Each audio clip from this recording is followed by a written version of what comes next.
Place வேற லெவல்ல இருக்கு. தெரிஞ்சு விடுறோம். ஆனா உங்களுக்கு கிடையாது. ஆமா உங்களுக்கு கிடையாது. ஏன்னா நீங்க சாப்பிட முடியாது. தாரு சமைச்சு கொடுத்துருக்கா. ஆனா சாப்பிட முடியுமான்னு தான் தெரியல. சாப்பிட்டு பார்த்து சொல்றோம். ஏங்க பல்லடா வந்துருங்க. பொள்ளாச்சிக்கு வந்துருங்க. சிக்கன் குழம்பு பாருங்க.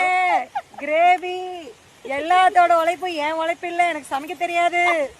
அடுத்தது அண்ணங்கிட்ட சாப்பிட்டு பார்த்துட்டு அதுக்கப்புறம் ரிவ்யூ சொல்றேன் நல்லா இருக்கா இல்லையான்னு. Tata bye.